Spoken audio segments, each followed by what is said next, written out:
আসসালামু আলাইকুম সুপ্রিয় দর্শক মণ্ডলী, আশা করি আপনারা সবাই মহান আল্লাহ তাআলার অশেষ রহমতে ভালো আছেন। তো গাইস, আমিও ভালো আছি। আমি কিছুদিন আগে ইউটিউবের একটা ভিডিওতে দেখি যে কিভাবে কৃত্রিম উপায়ে রংধনু তৈরি করে। তো আমি সেটা দেখে খুবই অবাক হয়ে যাই এবং একটা ভিডিও বানানোর চিন্তা করি। তো আজকের এই ভিডিওতে আমি সেই এক্সপেরিমেন্টটা করতে চলেছি। তো আশা রাখছি এই এক্সপেরিমেন্টটা আপনাদের কাছে অনেক ভালো লাগবে। তো অনেক কথা বলে ফেললাম, তো চলুন আমরা এই কৃত্রিম উপায়ে রংধনুটা দেখে আসি। আর যারা অনেক দিন ধরে রংধনু দেখে না, তারা কিন্তু এই ভিডিওটা অবশ্যই দেখবেন।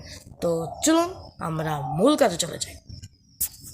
তো গাইস, কৃত্রিম উপায়ে রংধনু তৈরি করার জন্য আমাদের উপকরণগুলোর মধ্যে লাগবে একটা বাটি, আপনারা তো দেখতেই পাচ্ছেন এই বাটিটা লাগবে। তারপরের উপকরণটা হচ্ছে কাঁচ, এই কাঁচটা লাগবে, আপনারা দেখতেই পাচ্ছেন।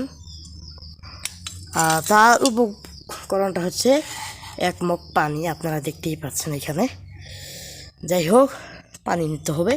এই তিনটা উপকরণের মাধ্যমে আমরা রংধনুটা তৈরি করব। তো লেটস গো গাইস। তো গাইস, আমাদের এই কৃত্রিম রংধনুটাকে তৈরি করার জন্য আমাদের এই পাত্রে এখন পানি ঢালতে হবে। তো দেখতেই পাচ্ছেন আমি পানিটা ঢেলে দিলাম। তো দেখতেই পাচ্ছেন আপনারা কিন্তু পানি কিন্তু ঢালছে এখানে। যাই হোক, এখন আমাদের এই যে গ্লাসটা, যে কাঁচটা যে দেখতে পাচ্ছেন, এই কাঁচটা এই পানির ভিতরে রাখতে হবে এবং আপনারা তারপরেই দেখতে পারবেন যে রংধনুটা কোথায় যায়।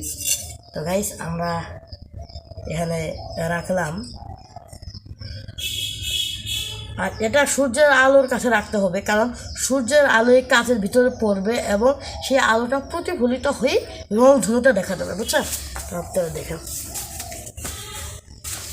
বেশ রংধনু কিন্তু দেখা যাচ্ছে। আপনারা আবার দেখুন গাইস, আপনারা কিন্তু দেখতে পাচ্ছেন ওইখানে যে সূর্যটা, আপনারা দেখেন এই সূর্যের আলোটা এই কাঁচের ভিতরে পড়ছে এবং কাঁচের ভিতরে পড়ার পরে এই কাঁচ থেকে আলো প্রতিফলিত হয়ে ওই যে দেখতেই পাচ্ছেন রংধনু। আপনাদের কাছে নিয়ে দেখাই, এই যে গাইস আমার হাতের ভিতরে রংধনু চলে আসবে। আপনার হাতে কিছু ওয়েট করুন, করে থাকি এই যে দেখতে পাচ্ছেন, এই যে দেখতে পাচ্ছেন আপনারাও দেখুন একটু। আপনারা কিন্তু দেখতেই পেলেন রংধনুটা। আর এই এক্সপেরিমেন্টটা আমাদের সফল হলো। আর এখানে কিন্তু রংধনু কিন্তু 7টা রঙই দেখা যায়। আপনার স্ক্রিনশটে দেখতে পারেন, ক্যামেরা মানে অতটা ভালোভাবে দেখা যাচ্ছে না। তা আমি কিন্তু এটা খুবই আশ্চর্য যে রংধনুটা দেখা যাচ্ছে, তাও এই গ্লাসের পানিতে।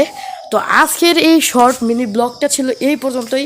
আর আপনারা যদি এরকমই এক্সপেরিমেন্টের ভিডিও চান, তাহলে অবশ্যই কমেন্ট করতে পারেন এবং লাইকের মাধ্যমে আমাদের উৎসাহ দিবেন।